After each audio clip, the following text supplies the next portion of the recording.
Dans le monde tumultueux et impitoyable de l'extraction de l'or, où chaque coup de pioche et chaque grondement de machine est un pari contre la nature, un rôle est primordial, non pas pour sa force, mais pour sa fidélité absolue, le protecteur du trésor. Il ne s'agit pas de l'acte brut et viscéral d'arracher la terre au sol, mais de la garde solennelle du trésor, durement acquis, qui émerge de ce labeur. Pour l'équipe chevronnée de Dave Turan, cette confiance sacrée était incarnée par Jesse Goans, un homme dont l'intégrité était aussi pure que l'or qu'il manipulait méticuleusement.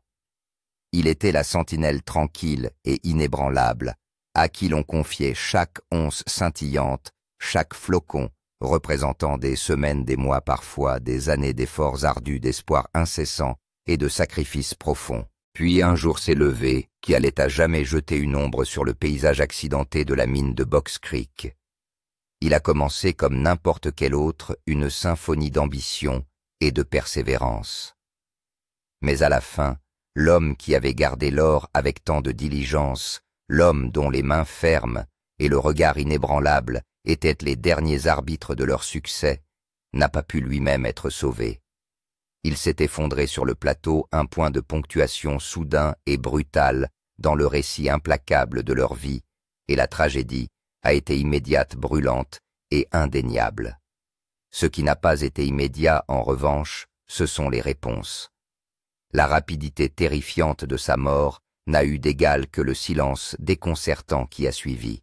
Pendant des années, ce profond silence émanant de l'équipe de production du cœur, même de l'entreprise qui a filmé leur vie, s'est envenimé, alimentant un torrent incessant de spéculations. Les questions vives et insistantes résonnent dans le vide. Que s'est-il passé? Qui était-ce? Jesse. Quoi? Une crise cardiaque. Ce soir, nous ne nous contentons pas de raconter une histoire. Nous plongeons dans le récit dévastateur de Jesse Goans, un homme dont la vie témoigne d'une force tranquille, et dans le mystère troublant et irrésolu qu'il a involontairement laissé derrière lui. C'est l'histoire du jour où la chambre d'or, le sanctuaire de leurs rêves, s'est éteinte.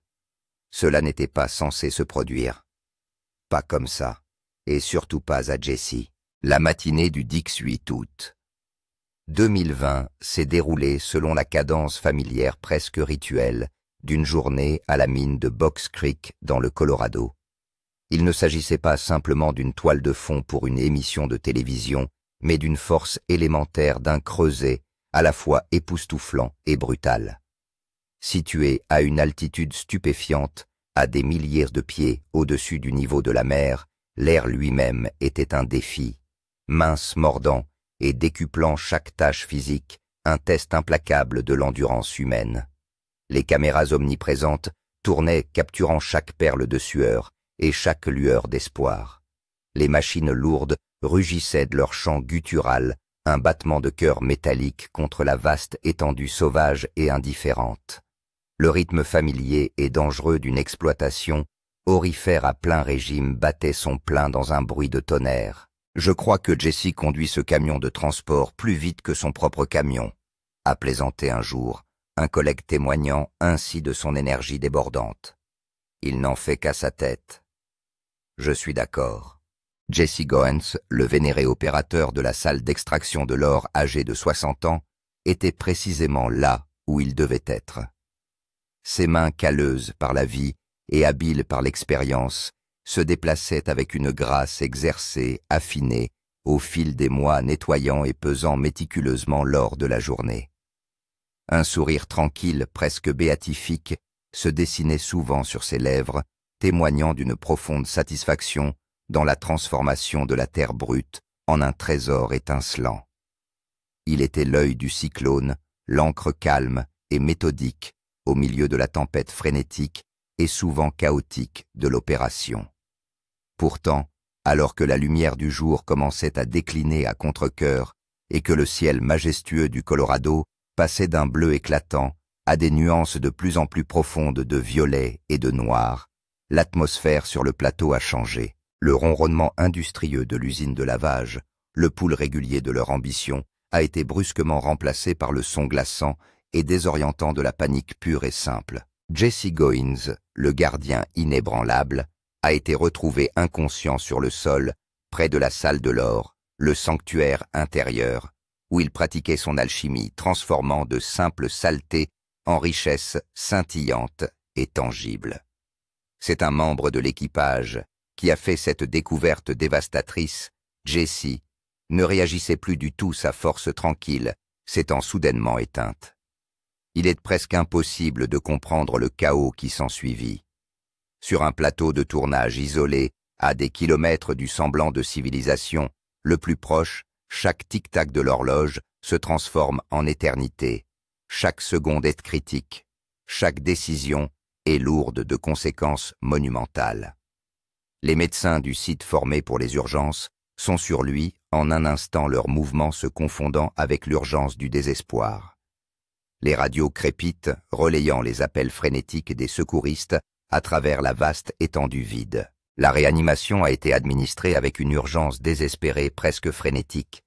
Chaque compression étant une prière silencieuse, chaque respiration, un acte de défi contre l'obscurité qui s'emparait de lui.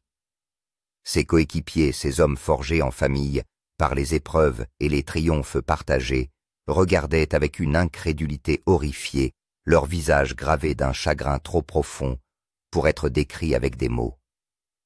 Ils ont tout essayé épuisant, chaque once de leur espoir collectif et de leur formation médicale pour le ranimer, pour ramener à la vie l'homme qui était à bien des égards intangibles, l'âme même de leur équipe.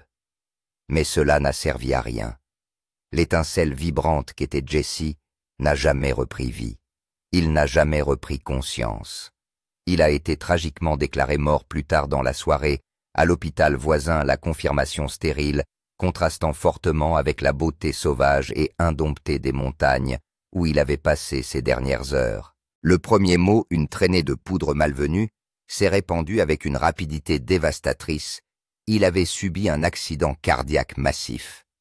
C'est une phrase que nous entendons trop souvent, un euphémisme clinique, pour désigner une fin soudaine brutale et totalement tragique.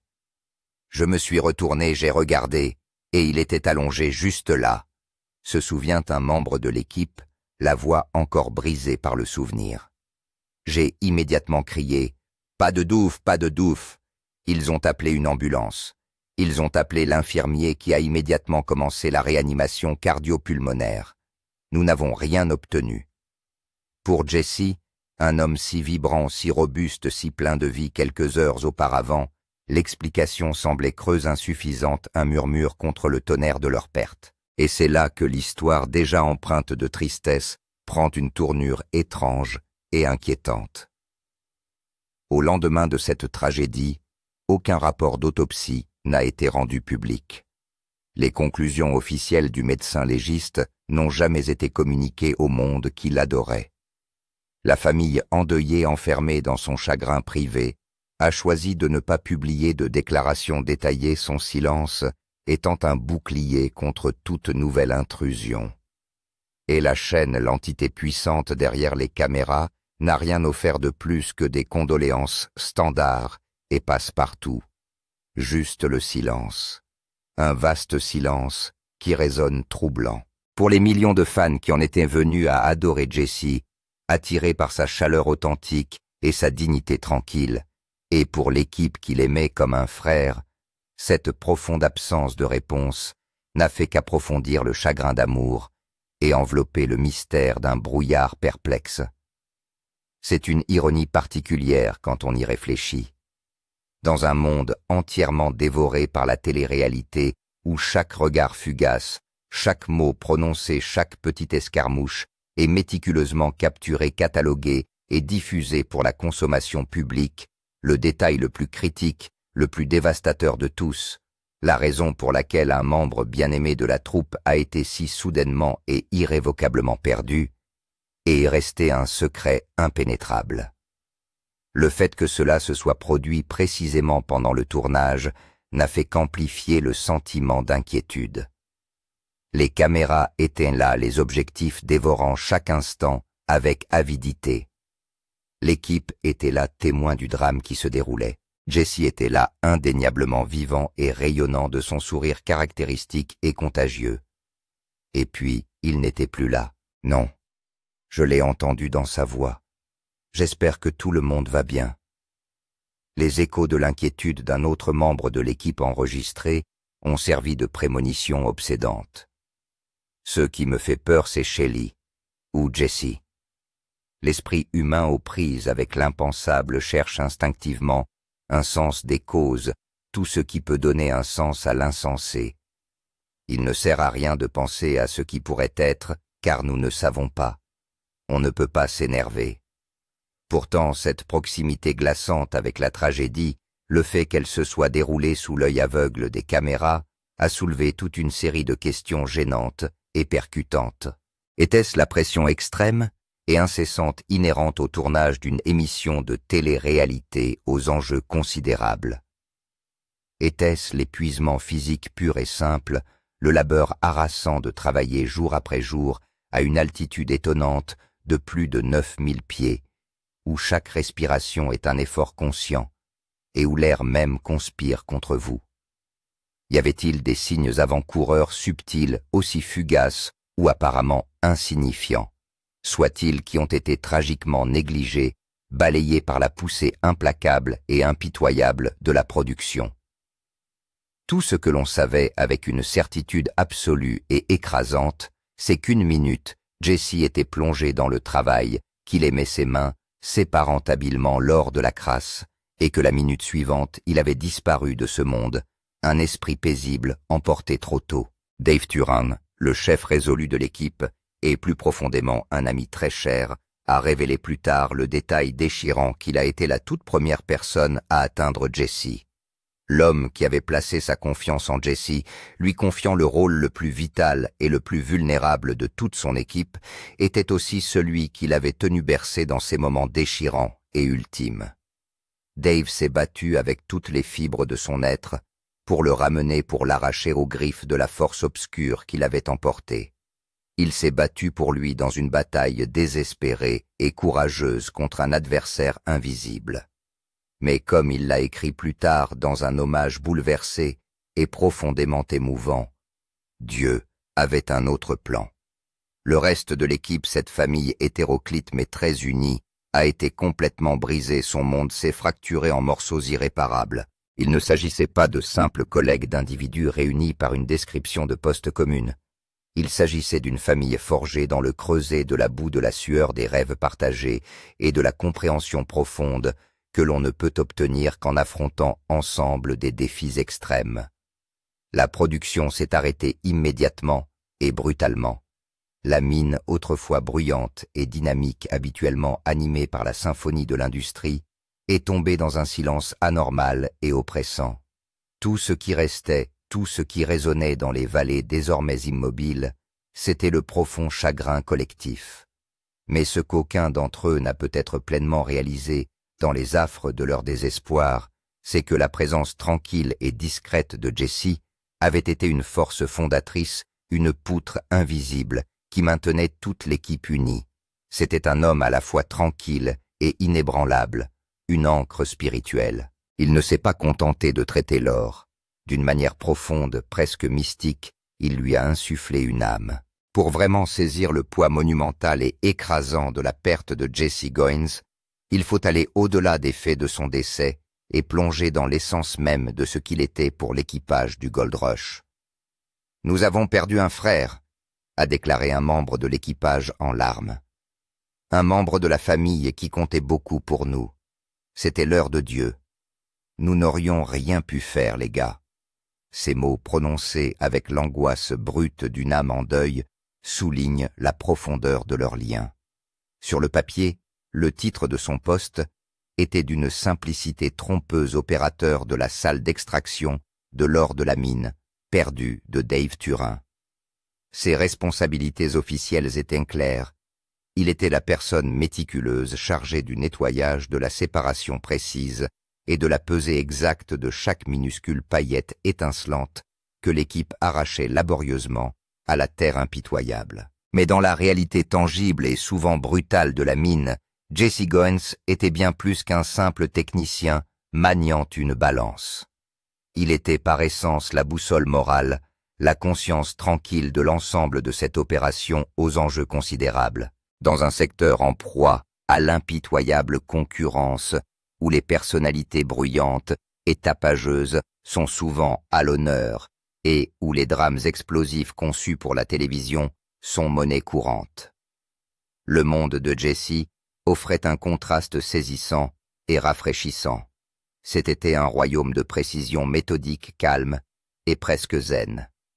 Considérez les implications profondes de son rôle.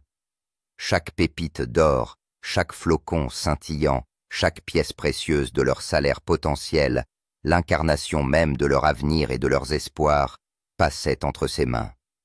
Il était le point de contrôle ultime, le lien sacré entre un travail éreintant, souvent épuisant pour l'esprit, et la récompense, qui changeait la vie et qui était suspendue dans la balance. Et Jesse ne s'est pas contenté de manipuler l'or, il l'a honoré. Son processus n'était pas précipité ou superficiel. Il était lent, minutieux et empreint d'un respect profond, presque révérencieux pour le métal et l'immense effort qu'il représentait. Il n'y avait pas de raccourci, pas de compromis hâtif. Il traitait chaque lot d'or, qu'il s'agisse de quelques maigres paillettes ou d'un lot important, comme s'il s'agissait d'un prix sacré, d'un témoignage tangible du sacrifice partagé de l'équipe, de son courage collectif et de sa foi inébranlable. Ce qui a véritablement élevé Jesse au rang de favori des fans, transcendant la popularité typique d'une personnalité de la télé-réalité, c'est la joie pure et sincère qu'il trouvait si ouvertement dans son travail. Il n'est pas rare de voir d'autres mineurs, lorsqu'ils font une découverte importante, se mettre à hurler, à se féliciter et à se frapper la poitrine. Pas Jesse. Lorsqu'une bâtée qu'il tenait d'une main ferme révélait une quantité prometteuse de couleurs, la promesse scintillante de l'or, son visage tout entier subissait une transformation remarquable. Ses yeux habituellement sereins s'illuminaient d'un éclat incroyable, presque enfantin, et un sourire absolument contagieux dans sa joie authentique s'étendait sur ses traits. Pour lui, ce n'était pas une question d'argent, même si les récompenses financières étaient certainement importantes. Il s'agissait avant tout de la profonde satisfaction de la réussite. C'était la preuve irréfutable que tout leur travail acharné, toutes les pannes de machines exaspérantes, toutes les frustrations qui ont miné l'âme, avaient vraiment servi à quelque chose. C'est une victoire qu'il a savourée et qu'il a généreusement partagée avec chacun des membres de l'équipe. Cette attitude douce, profondément humble et constamment reconnaissante n'était pas une performance jouée pour les caméras, une personnalité soigneusement élaborée pour le plaisir de la télévision. Pour prouver aux gens que nous pouvons trouver l'or et faire nos preuves en tant qu'équipe, a-t-il déclaré un jour ces mots reflétant un objectif plus profond que le simple profit. Dans les coulisses, loin de l'éclat des lumières et des yeux attentifs du public, Jesse était une force apaisante, indéniable et indispensable. Dans l'environnement intrinsèquement stressant et souvent instable d'une mine d'or où les esprits peuvent s'échauffer sous la pression incessante, où l'épuisement s'installe comme un lourd manteau. Jesse était un gardien de la paix inébranlable. Il n'a jamais élevé la voix sous l'effet de la colère. Il ne s'est jamais laissé entraîner dans les petits drames ou les conflits interpersonnels qui surviennent inévitablement lorsqu'un groupe d'individus intenses est poussé dans ses derniers retranchements. Il s'est contenté de donner l'exemple en toute discrétion, ses actes étant plus éloquents que n'importe quelle parole. Son coéquipier Nathan Clark, dans une révélation poignante après le décès de Jesse, a partagé une anecdote étonnante, illustrant la profondeur de son caractère. Il a raconté que Jesse était le genre d'homme qui offrait sans hésiter son propre repas à quelqu'un d'autre, même si cette personne n'avait pas aussi faim que Jesse lui-même. Si un collègue mineur était aux prises, avec une journée particulièrement difficile, Jesse était le premier à se rendre sur place. Sa main étant un soutien, une présence réconfortante sur son épaule.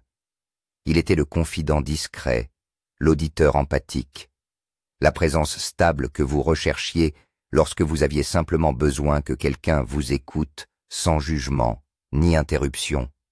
Cette force tranquille et discrète lui a valu d'être universellement aimé non seulement par ses collègues immédiats, mais aussi par le vaste public qui l'observait.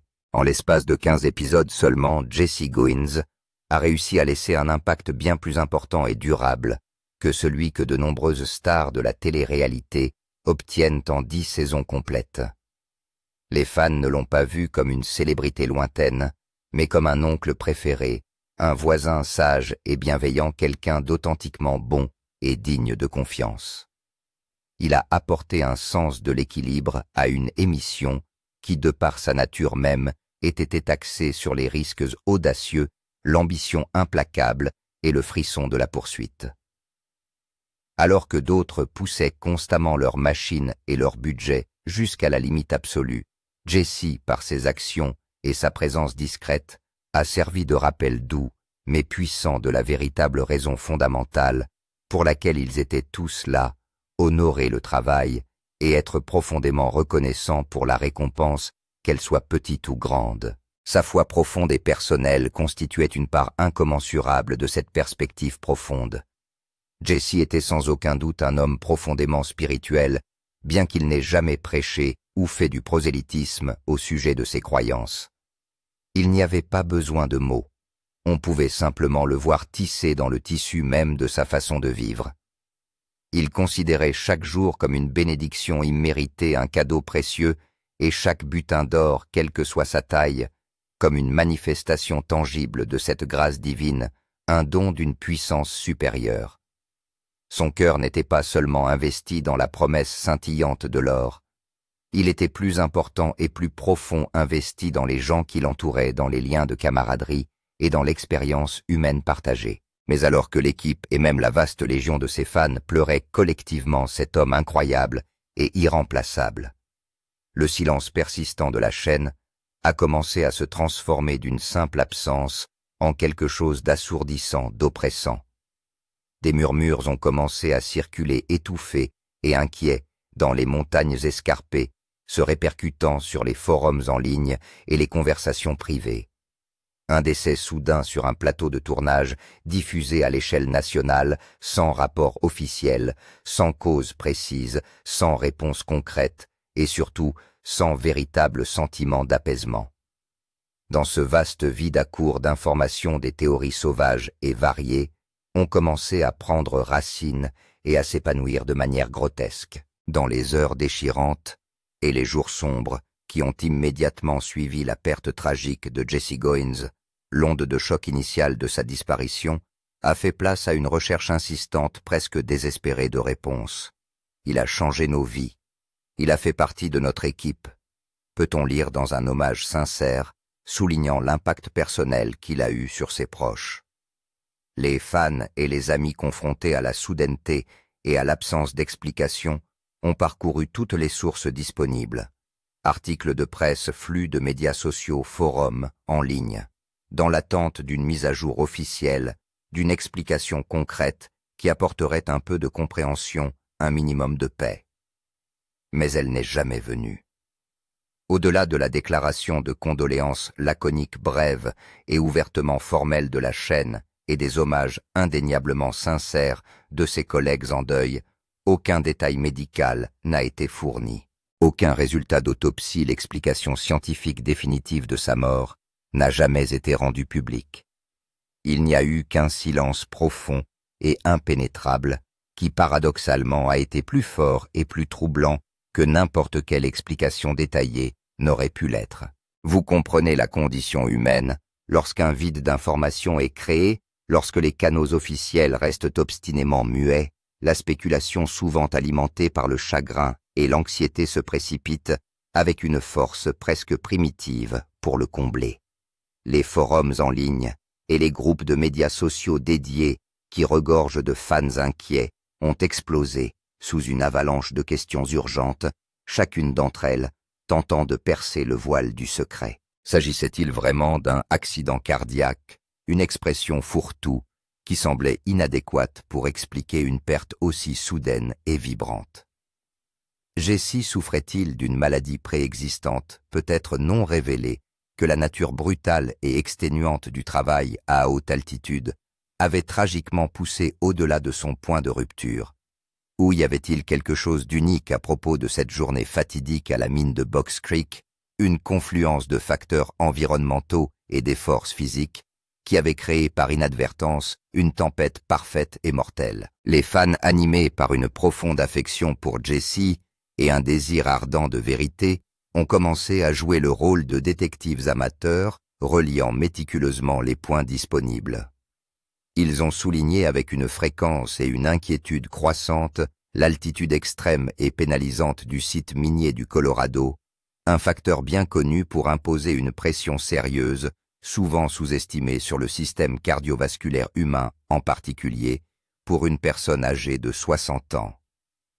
Travailler sans relâche des journées de 10 à 12 heures dans des conditions aussi exigeantes sur le plan physique, avec un tel manque d'oxygène, et selon toute mesure objective brutale, un assaut constant sur le corps. D'autres ont réfléchi à l'immense stress, souvent invisible, associé au tournage d'une grande émission de télévision. La pression constante et incessante exercée par les caméras, le respect de délais de production serrés, la création d'une bonne télévision captivante et à fort enjeu peuvent avoir un impact insidieux sur le psychisme et la physiologie humaine, un fardeau que la plupart d'entre nous, confortablement installés dans leur salon, ne peuvent même pas commencer à imaginer. Puis les questions sont devenues plus sérieuses, plus pointues, se concentrant sur la question critique des protocoles de sécurité. Sur un site de travail isolé et intrinsèquement dangereux comme une mine en activité, la préparation aux situations d'urgence n'est pas une simple formalité, c'est absolument tout. Les vies dépendent de sa mise en œuvre rigoureuse. Les gens ont commencé à se poser des questions avec un sentiment d'urgence croissant. Jesse a-t-il reçu de l'aide assez rapidement après son effondrement? L'équipe médicale sur place, bien qu'indubitablement bien intentionnée, était-elle correctement et suffisamment équipée pour faire face à un événement cardiaque majeur et potentiellement mortel dans un environnement aussi difficile? Bien que personne ne porte d'accusation directe, que personne ne pointe du doigt avec des intentions malveillantes, un sentiment de malaise palpable et croissant a commencé à s'installer dans toute la situation.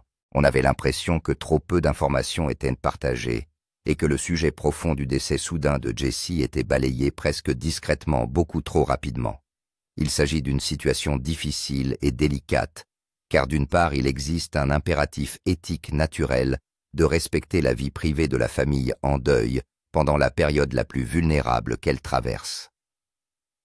D'autre part, lorsqu'un personnage public, une personnalité bien aimée, décède de manière aussi soudaine et tragique, alors qu'il travaille activement pour une grande production télévisuelle, dans un rôle en contact direct avec le public, un niveau indéniable de transparence est raisonnablement attendu par le public qui le soutient. Il voulait simplement faire partie d'une équipe et se sentait complet. Il s'est senti utile avec nous. Cela a changé sa vie, et il a changé nos vies, a déploré un autre collègue soulignant l'impact profond de Jesse. La brève déclaration publique de Discovery Channel, qui n'a offert que des condoléances générales, a semblé froide et ouvertement corporatiste à de nombreux téléspectateurs. Nous avons le cœur brisé en apprenant cette nouvelle. Nos pensées et nos prières vont à sa famille. Bien qu'elle soit sans aucun doute bien intentionnée, cette déclaration n'offrait aucune substance réelle, aucun aperçu authentique, aucune réponse réconfortante. Les téléspectateurs qui s'étaient investis émotionnellement dans Jesse et dans la série souhaitaient plus que des condoléances standards. Ils voulaient de la clarté, ils voulaient être rassurés sur le fait que toutes les mesures possibles avaient été prises, et ils n'en ont finalement reçu aucune. Cette absence flagrante de fermeture définitive a créé un terrain fertile permettant aux rumeurs et aux affirmations non fondées de se propager et de muter. Certains murmures non vérifiés suggèrent que Jesse se serait plaint de douleurs à la poitrine plus tôt dans la journée un détail qui, s'il s'avérait vrai, changerait radicalement le récit. D'autres allégations affirment que la combinaison débilitante d'heures de travail excessivement longues et de la chaleur estivale oppressante en altitude l'a tout simplement usé, épuisant ses réserves vitales jusqu'à ce que son corps ne puisse plus y faire face. Ces théories impossibles à confirmer ou à infirmer officiellement en l'absence d'un rapport d'autopsie ont pris racine de manière tenace, précisément parce qu'il n'y avait pas de contre-récit officiel, pas d'explication faisant autorité pour les réfuter définitivement. Même les acteurs dévoués de Jessie, tout en partageant ouvertement leur profond et palpable chagrin et leurs souvenirs sincères, n'ont jamais parlé en détail des circonstances médicales spécifiques qui ont entouré la tragédie, qu'on leur ait explicitement demandé de garder le silence pour des raisons juridiques complexes, ou qu'ils aient simplement et respectueusement honoré les souhaits explicites de la famille en deuil en matière de vie privée, reste une question que nous, le public, ne connaîtrons probablement jamais vraiment. À ce jour, la cause officielle et médicalement confirmée du décès de Jesse Goins n'a toujours pas été confirmée et n'a pas été révélée au grand public. Et ce qui est vraiment si incroyable, si profondément émouvant, c'est que dans le tourbillon troublant de tout ce mystère, une vérité indéniable, claire comme du cristal, a émergé brillante à travers le voile opaque des questions sans réponse. Jesse Goins était massivement profondément aimé. Il est devenu une véritable icône, un personnage adoré, alors qu'il n'a participé qu'à une poignée d'épisodes. Les gens ne pleuraient pas seulement la perte d'un personnage de télévision, d'une personnalité fictive. Ils pleuraient la personne bien réelle, l'individu authentique, qui avait si facilement apporté un sens authentique de la gentillesse, une intégrité inébranlable et une présence apaisante et bien ancrée dans leur salon semaine après semaine. Mais pour un homme, la douleur fulgurante était bien plus personnelle, plus immédiate, un fardeau écrasant qu'il porterait gravé de manière indélébile dans son âme pour toujours. C'est la blessure la plus profonde et la plus douloureuse de Dave Turin. Il a été le premier à trouver Jessie, son ami, gisant sans réaction. Il s'est battu avec toutes les fibres de son être, une lutte désespérée et courageuse pour le ramener du précipice de la mort. Et maintenant, il doit vivre avec le fait inéluctable et angoissant qu'il n'a pas pu le faire. Pour Dave Turin, le 18 août 2020 n'est pas simplement une date de plus sur un calendrier. C'est une cicatrice permanente et lancinante, une blessure à l'âme même, qui selon toute vraisemblance ne s'effacera jamais vraiment. Jesse Goins était bien plus qu'un simple gars de son équipe, un employé remplissant un rôle. C'était un membre de la famille, un ami de confiance, dont le lien avec Dave remontait à bien, avant que les caméras ne commencent à tourner, bien avant que le monde ne connaisse leur nom. Je veux juste vous dire que nous avons le rapport du médecin légiste et que Jesse est mort d'une crise cardiaque massive. Le shérif, le médecin légiste, l'ambulance. Une voix offrant peut-être une confirmation officielle tardive se détacha du bruit mais ne parvint toujours pas à apaiser le profond malaise qui régnait.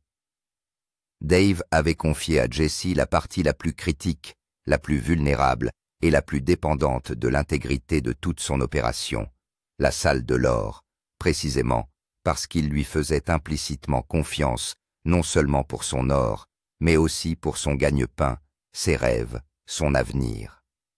Ainsi, lorsque l'impensable, le dévastateur s'est produit, le monde de Dave ne s'est pas seulement fissuré, il s'est brisé en 1 million de morceaux irréparables. Imaginez l'horreur pure et viscérale sprinter sur le sol inégal et rocailleux de la mine, son cœur battant à un rythme effréné contre ses côtes pour découvrir son ami bien-aimé, son frère complètement inconscient, la vie s'écoulant de lui comme du sable entre les doigts. C'est Dave qui a pratiqué la réanimation, ses mains essayant désespérément de combler le fossé infranchissable entre la vie et ce qui vient après son souffle, tentant de ramener la vie dans un corps qui s'éloignait déjà. Le souvenir indélébile de ce moment précis et angoissant où il a tenté de défier le destin de ses propres mains est devenu l'un des fardeaux les plus lourds et les plus écrasants qu'une personne puisse jamais être obligée de porter, une ombre qui s'accrochera à jamais à sa conscience.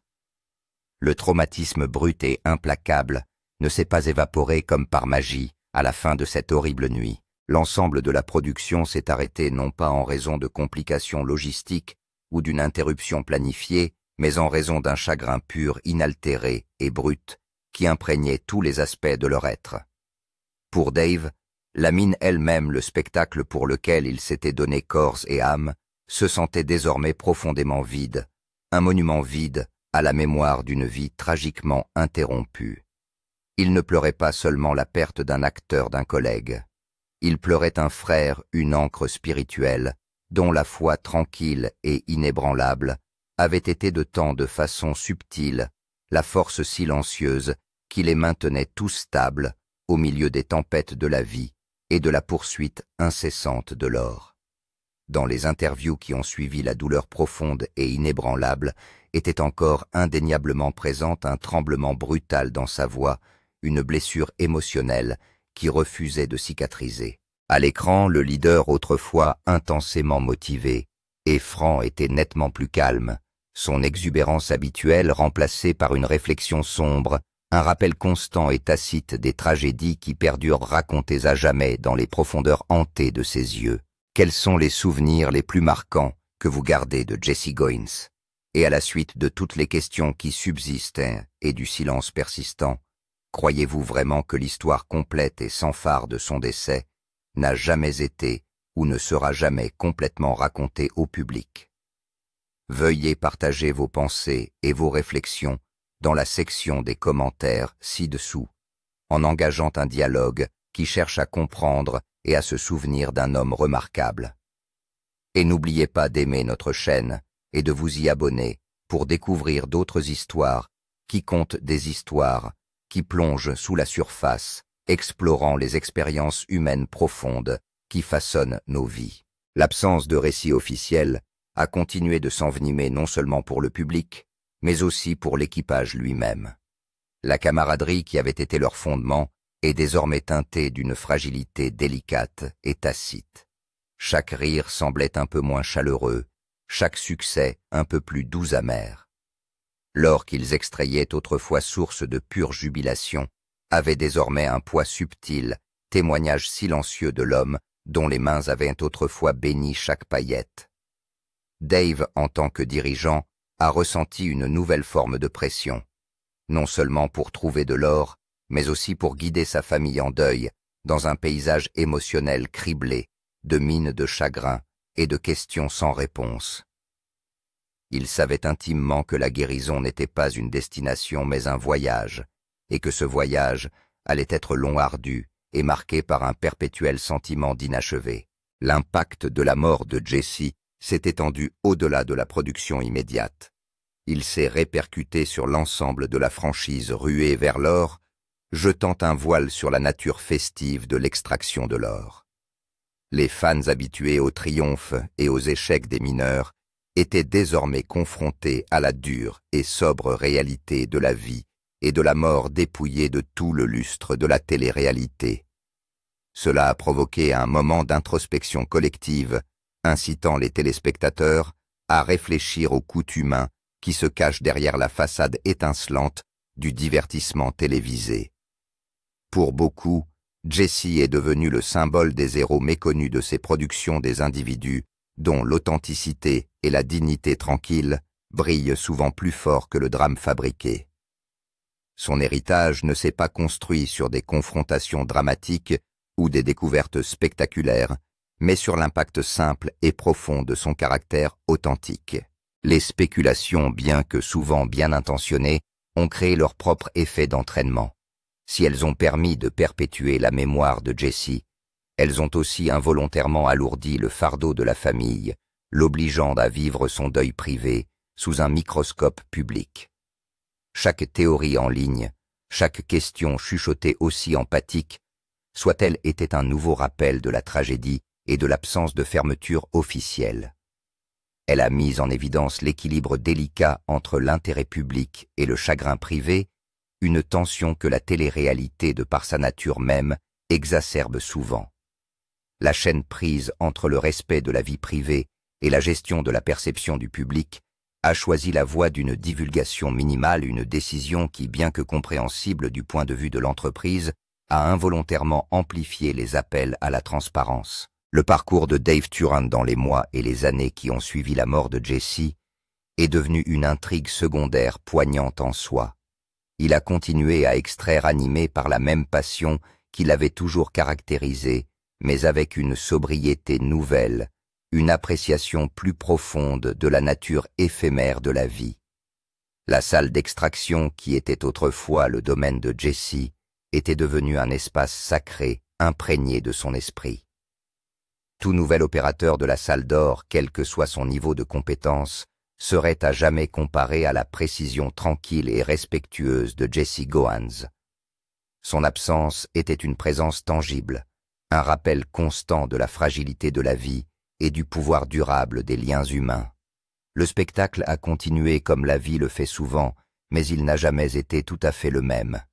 Les rires étaient un peu moins insouciants, les triomphes un peu plus réfléchis. Jesse Goins, le gardien discret, était devenu par inadvertance l'âme indélébile de la mine de Box Creek, sa mémoire étant à jamais liée à la terre qu'il cherchait à maîtriser. Cette tragédie a également mis en lumière les vulnérabilités uniques de ceux qui travaillent dans des environnements isolés et à fort enjeu en particulier lorsque des caméras sont impliquées. La combinaison d'exigences physiques extrêmes d'un lieu isolé et de la pression d'un tournage constant crée un cocktail puissant de risques potentiels. Cela a suscité une conversation plus profonde, bien que largement inarticulée, sur le devoir de diligence des sociétés de production à l'égard des acteurs et de l'équipe de tournage. Des installations médicales adéquates sont-elles réellement disponibles sur des sites aussi éloignés? Le stress et l'épuisement sont-ils suffisamment surveillés?